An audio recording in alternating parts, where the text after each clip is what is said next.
అధికారంలోకి వచ్చి 2 సంవత్సరాలు దాటిపోయినా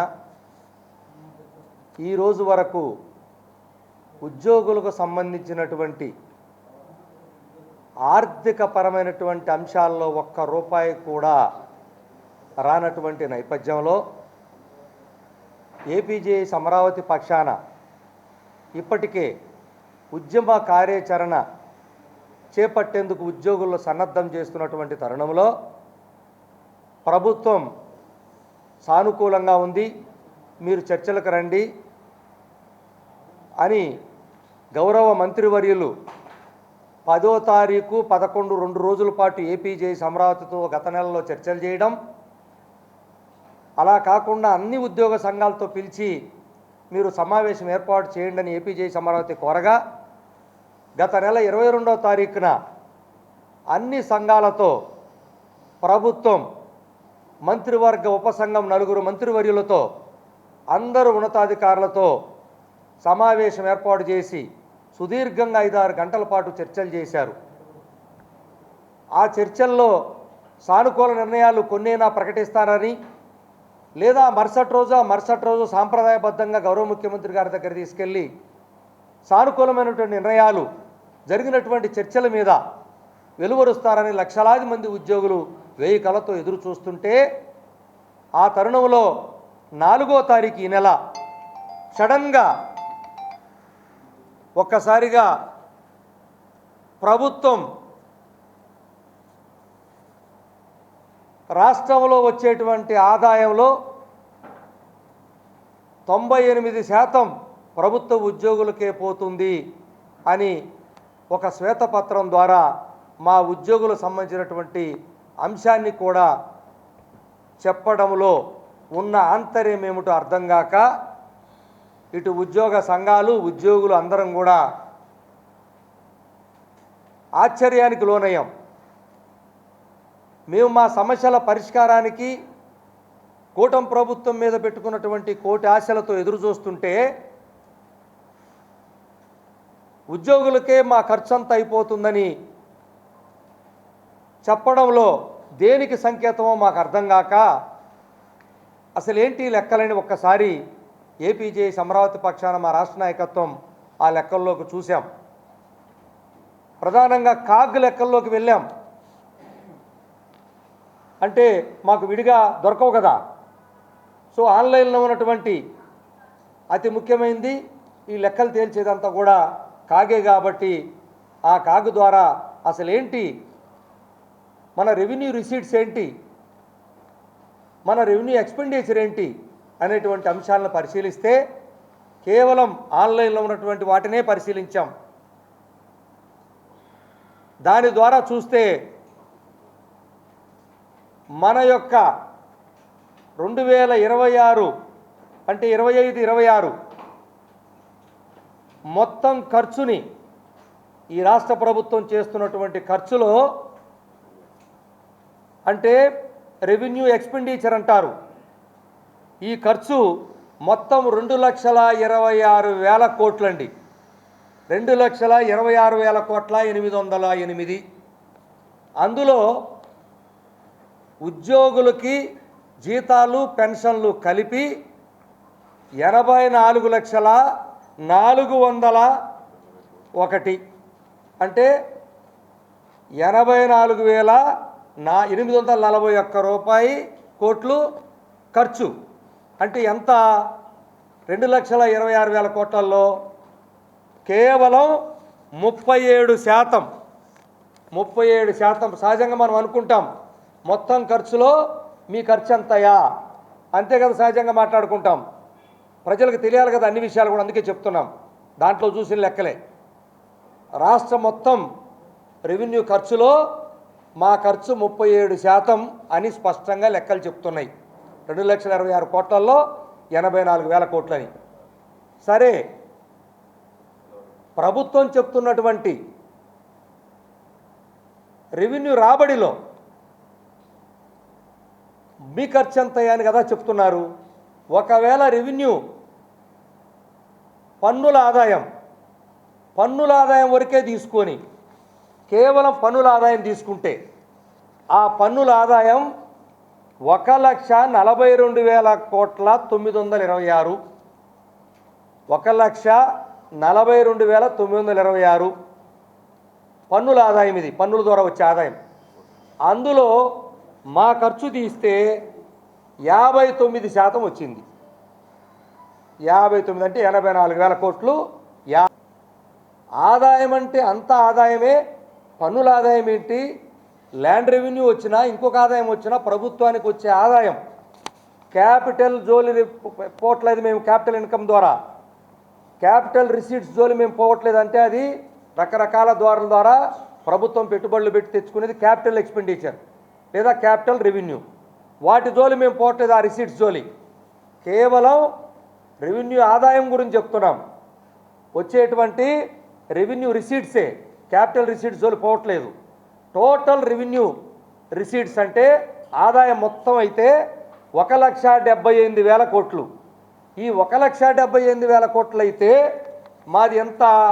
47% మా ఖర్చు. 47% అంటే ఇప్పుడు కేవలం రాష్ట్రం మొత్తం రెవెన్యూ ఖర్చులో చూస్తేనేమో 37%, లేదు ట్యాక్స్ రెవెన్యూలో వరకే చూస్తేనేమో 59%, లేదు రాష్ట్ర రెవెన్యూ మొత్తంలో మా ఖర్చు చూడటం అనేది న్యాయం అనిపిస్తేనేమో 47%. ఇది ప్రజలకు తెలియాల్సింది. మరి ఈ 98%, 95% ఎక్కడి నుంచి వచ్చినాయి మాకు అర్థం కావట్లేదు. ఈ 98% అంటే ఎంత ఖర్చు ఉండాలో తెలుసా? మాకు 1,38,685 1,38,685 కోట్లు ఖర్చు పెడితే కానీ 98% రాదు. కానీ మా మీద ఖర్చు పెట్టేది కేవలం 84,841. సో దీని మీద ఈ ఆదాయంలో ఎక్కడా కూడా 98-90% అనే ప్రసక్తే ఇక్కడ కనిపించట్లేదు. ఇప్పుడు ప్రభుత్వం ఏదైతే స్టేట్ ఓన్ రెవెన్యూని చూపిస్తుందో సెంట్రల్ నుంచి వచ్చే ట్యాక్స్ చూపించట్లేదు కదా, చూపించలేమంటున్నారు కదా. ఎట్ట చూపించలేరు? పన్నుల రూపాయలు వచ్చేది మొత్తం మనకే కదా. అది కూడా ఎంత ఇస్తారో కూడా చాలా స్పష్టంగా చెప్పారు కదా. కేంద్రం నుంచి వచ్చేటువంటి లెక్కలు కూడా అన్ని క్లియర్గా ఎంత వస్తుంది? స్టేట్ షేరు 40,587 కోట్లు వస్తుంది. దాంట్లో మేము కట్టే జీతం కూడా ఉంది పన్నుల రూపంలో. మరి ఇటువంటి మేము దాచుకున్న డబ్బులను ఒకసారి జీతాల్లో పేమెంట్గా చూపిస్తున్నారు ఇచ్చేసినట్టు. ఇచ్చిన డబ్బుని కన్సాలిడేట్ ఫండ్ నుంచి మాకు జీతాలు ఇస్తే మేము ఆ డబ్బుని పబ్లిక్ అకౌంట్లో దాచిపెడతారు. మా డబ్బుని అవి కూడా గతంలో గందరగోళమైనటువంటి పరిస్థితి. అవి ఇచ్చేదానికే 2 సంవత్సరాలు దాటింది ఇప్పుడు. సో మేము దాచుకునే మళ్ళీ రెండోసారి ఇచ్చినట్టు లెక్కలు ఇవి. ఇక ఉద్యోగుల విషయానికి వద్దాం. ఉద్యోగులు ప్రభుత్వానికి ఎంతమంది అవసరమో అంతమందినే తీసుకుంటారు తప్ప మేము వస్తామయ్యా అంటే మాకేమైనా ఉద్యోగాలు ఇస్తారా? ఉద్యోగస్తులు ప్రభుత్వాలకు వెన్నుముక. ప్రభుత్వం చేపట్టే సంక్షేమ పథకాలు కానీ అభివృద్ధి పథకాలు కానీ ప్రజల వద్దకి నేరుగా చేర్చేటువంటి ఒక సాధనం. మీకు అవసరమైతే తీసుకుంటారు. ఆనాడు మండలాల ఫార్మేషన్కి అయిన తర్వాత 86లో మా రిక్రూట్మెంట్ అయింది. నేను వచ్చాను ఉద్యోగంలోకి.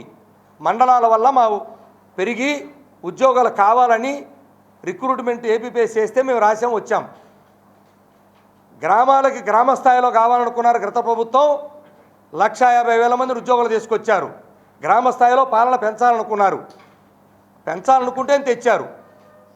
లేదు ఇప్పుడు మీరు జాబ్ క్యాలెండర్ ప్రకటిస్తామంటున్నారు. మరి ఉద్యోగులు అవసరమే ప్రకటిస్తున్నారా, అవసరం లేకుండా ప్రకటిస్తున్నారా? కాబట్టి ఉద్యోగులేదో అధికమైపోయినట్టు, వాళ్ళ ఖర్చులు అధికమైపోయినట్టు ఈ విధంగా ప్రజల్లో చూపిస్తే తప్పుడు సంకేతాలు వెళ్తాయా లేదా? ప్రభుత్వానికి అవసరమైతేనే ఇప్పుడు జాబ్ క్యాలెండర్ ఇస్తున్నారా? నిన్న డిఎస్సి దానికే చేశారా?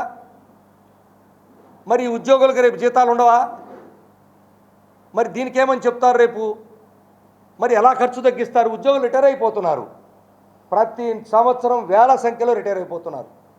కాబట్టి ఉద్యోగి తను కావాలనుకుంటే ఉద్యోగం ఏమి ఇవ్వరు.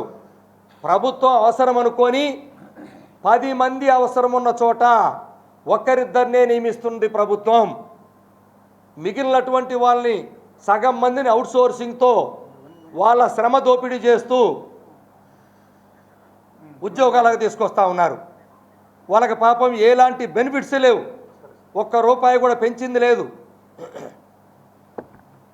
వాళ్ళకి ఎలాంటి అదర్ బెనిఫిట్స్ కానీ, హెచ్ఆర్ పాలసీ కానీ, జీతాలు పెంచడం కానీ, మీ మేనిఫెస్టోలో పెట్టినట్టు సంక్షేమ పథకాలు అమలు చేయటం కానీ ఏమీ లేవు.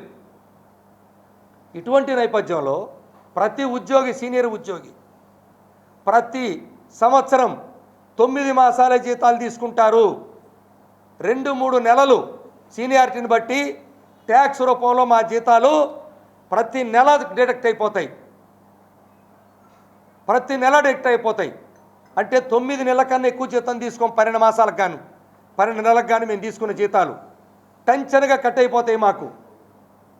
లేదు, మీరు మా మీద పెట్టేటువంటి జీతాలు ఇచ్చినవన్నీ, ఈ జీతాలు మళ్ళా ఈ రాష్ట్ర ప్రభుత్వానికే రొటేట్ అవుతుంటాయా లేవా? మేము రకరకాల రూపంలో మేము ఈ రాష్ట్రంలోనే ఖర్చు పెడతాం, వేరే రాష్ట్రాల్లో మేమేం ఖర్చు పెట్టాం. మా డబ్బులన్నీ నీళ్ళకో, పాలుకో, భోజనానికో, లేకపోతే ఇంటికో దేనికి పెట్టినా తిరిగి మన రాష్ట్ర ప్రభుత్వానికి చేరతాయి. అందుకని ఇటీవలగా మా చర్చల్లో అయిన రోజున మరుసటి రోజు చూశాను, గౌరవ ఆర్థిక శాఖ మంత్రులు ఇచ్చారు. చాలా సంతోషం. ఏమని? ఉద్యోగులకు మేము ఇచ్చేటి ఏది పెంచినా అది పెట్టుబడిగానే భావిస్తామని. ఎస్, అది పెట్టుబడిగానే భావించాలి, అంతే తప్ప ఉద్యోగుల్ని భారంగా భావించకూడదు ఏ ప్రభుత్వం కూడా. ప్రజలకు ఎలా సేవలు అందుతాయి? మేము లేకపోతే చట్టాలు మీరు చేస్తారు, ఆ చేసిన చట్టాలని అమలు చేసే ప్రక్రియలో ఉద్యోగులు అవసరమని చేస్తారు. ఐఆర్సీ ఇస్తారు, ఇచ్చిన హామీ ప్రకారం ఐఆర్ ఇస్తారు, డిఎల్ పెండింగ్ లేకుండా ఇస్తారనే ఆశతోనే మేమంతా కూడా కోటి ఆశలతో ఈ కూటమి ప్రభుత్వాన్ని ఎన్నుకున్న సంగతి మీ అందరికీ తెలుసు.